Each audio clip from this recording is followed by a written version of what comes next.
ये सारी घटनाएं घटी हैं इसमें। बुला के कहा था जमाल रोड में कि ये शिक्षकों के दामाद हैं, और दामाद ने कहा था कि दामाद तो लेता है देता नहीं है। आप सरकार की मदद कर रहे थे सारे लोग, और शिक्षकों को बता रहे थे कि हम आपकी लड़ाई कोर्ट में रखे हुए हैं, कोर्ट में भी डाल दिया, और पेंडिंग होने की सारी प्रक्रिया के इर्द गिर्द घूमते रहे।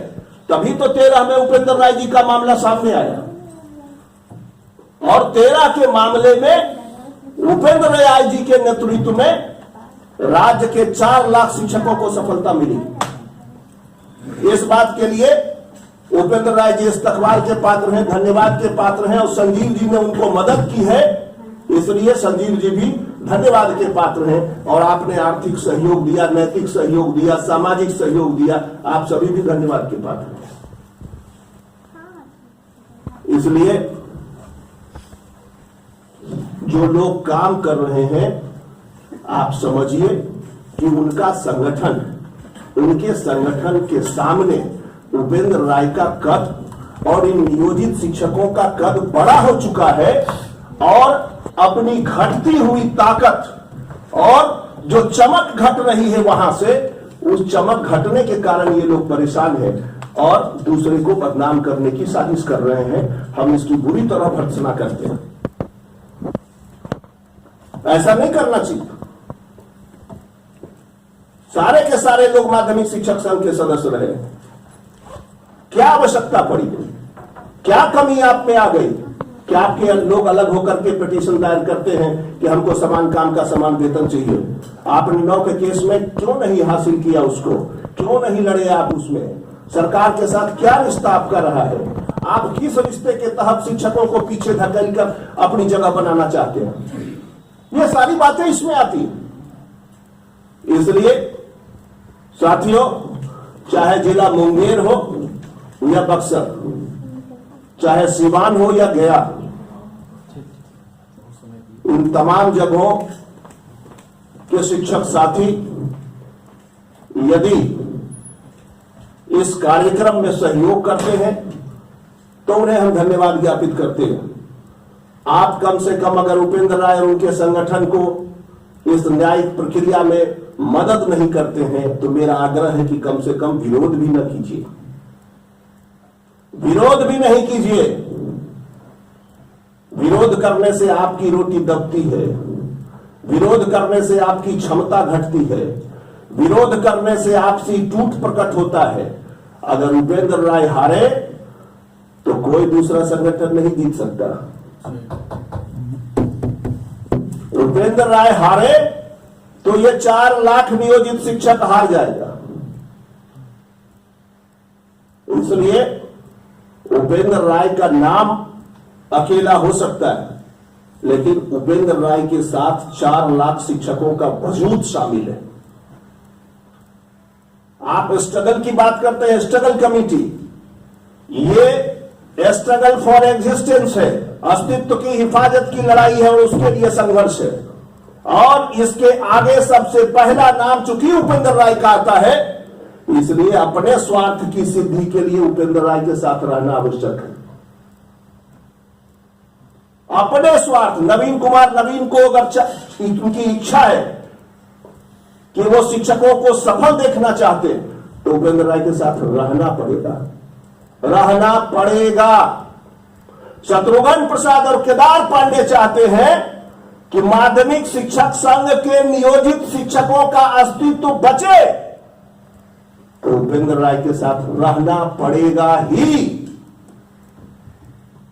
प्राइमरी के टीचर चाहते हैं, चाहे वो मुजफ्फरपुर के हों या मधेपुरा के, वो चाहते हैं कि नियोजित शिक्षकों का वजूद, जिसकी लड़ाई 3 से हम लड़ रहे थे, उसका वजूद बचे, उसकी रोटी बचे, उसके घरों की दीवार हिले नहीं, कायम रहे।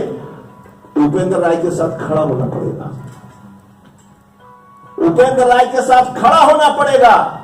इसलिए नेतृत्व की बात को भूल जाइए।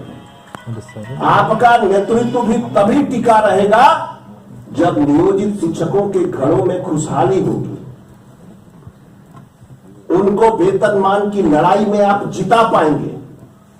हारे हुए लोग किसी के साथ नहीं रहते। हारे हुए लोगों का संगठन ऐसे ही कुछ क्षणों के लिए टूट जाता है। इसलिए हम चाहते हैं कि राज्य के 4 लाख नियोजित शिक्षकों की जीत हो, जिसमें उपेंद्र राय की जीत पीछे से शामिल होगी। नाम पहला होगा, नाम पहला होगा। उपेंद्र राय जी को ही सिर्फ वेतन नहीं मिलेगा, इनकी उम्र देख रहे हैं और कितने दिनों तक वेतन मिलेगा आप समझ सकते हैं। कितने दिनों तक इनको वेतन मिलेगा ये आप समझ सकते हैं। पेंशन की सुविधा इसमें नहीं है, इसलिए इनके पेंशन का भी प्रश्न नहीं है। इसलिए राज्य के 4 लाख शिक्षकों की जीत में उपेंद्र राय की जीत है और इस संघर्ष समिति की जीत है। हम एक बात से बिल्कुल अलग हो जाते हैं कि जब आप सारे लोग कहते हैं कि हम राजनीति नहीं करते, तो राजनीति नहीं करते हैं तो क्या करते हैं? आपके विरोधी तो राजनीति करते हैं। आपके विरोधी तो राजनीति करते हैं कि पहला नाम को अंतिम नाम बना देते हैं और 108वें नाम को पहला नाम बना देते हैं।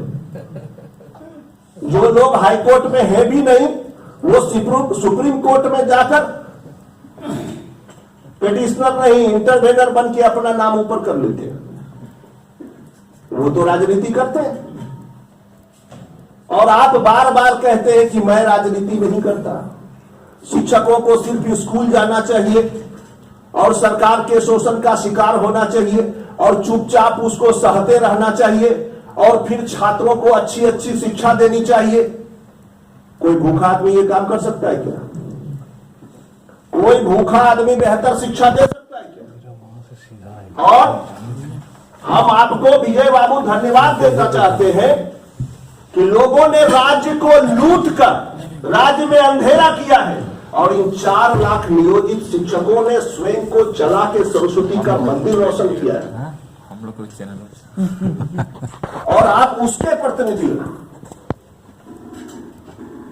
इसलिए जो जिन लोगों की गरीब मानसिकता, दयनीय मानसिकता के शिकार ये शिक्षक हुए हैं, हमको उनसे मुक्ति दिलाने की आवश्यकता है। जिनका राजनीतिक दर्शन दरिद्र हो चुका है,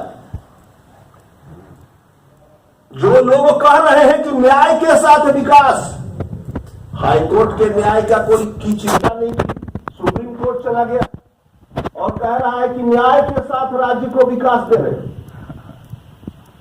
न्याय के साथ विकास, सबसे पहले तो 4 लाख पढ़े लिखे शिक्षकों के साथ अन्याय किया, ये तो कहा नहीं। और उस न्याय का गला घोटने के लिए सुप्रीम कोर्ट चला गया कि ये गरीब शिक्षक सुप्रीम कोर्ट में तो लड़ ही नहीं सकता। और उसको पता नहीं है कि संजीव बाबू जैसे साथी हमारे बीच बैठे हैं, जो का हर डेट पे जा रहे हैं, हर डेट पे पटना वापस आ रहे हैं। इसलिए दुनिया की बड़ी से बड़ी लड़ाई में गरीब लोगों ने जीती हो। बड़े स्कूलों में पढ़ने वाले लोग, मैंने अभी कुछ देर पहले कहा है कि बड़े स्कूलों में पढ़ने वाले लोग न राज्य का विकास कर सकते हैं, न गांव का, न देश का, क्योंकि संघर्ष में उनकी आस्था ही नहीं होती। बचपन से उनके माँ बाप संघर्ष का रास्ता उनके सामने बंद कर देते हैं और वो बच्चे चुपचाप देखते रहते हैं सुविधाओं की तरफ। सुविधाओं की तरफ देखने वाले बच्चे कभी देश का उद्धार नहीं कर सकते। जयप्रकाश का जन्म आपके ही घर में हो सकता है, लोहिया का जन्म आपके ही घर में हो सकता है, अंबेडकर का जन्म आपके ही घर में हो सकता है। अंबेडकर का जन्म बिरला जी के घर में नहीं हो सकता है। अगर बिरला जी के घर में होगा तो बिरला के परिवार के किसी व्यक्ति ने भी देश के उद्धार की कल्पना नहीं की है, समाज के उद्धार की कल्पना नहीं की है। उद्योग धंधों में काफी विकसित हुए। अंबानी का कोई बच्चा समाज सुधारक है क्या? नहीं। इसलिए शिक्षक साथियों, हमारे ही घर का ये आदमी, हमारा भाई अगर पिटिशनर बना है तो हम सारे लोग पूरी आस्था के साथ उनको सहयोग करेंगे। और ये लड़ाई मैं आपको पहले बता देना चाहता हूं कि सुप्रीम कोर्ट के फैसले के बाद भी बड़ी लड़ाई राज्य के अंदर लड़ी जाएगी। उसके बाद शिक्षकों को उनका हक मिलेगा कि सुप्रीम कोर्ट का फैसला लागू करो, वहां भी उपेंद्र राय के चेहरे को दिखाना पड़ेगा, रखना पड़ेगा। ये आवश्यकता है आंदोलन की। इसलिए उपेंद्र राय को मिटाने वाले लोग स्वयं आप मिट जाएंगे, आपकी राजनीति मिट जाएगी। और जिन शिक्षकों को भड़का रहे हैं उपेंद्र राय के खिलाफ, उपेंद्र राय पैसे का हिसाब नहीं दे रहा है।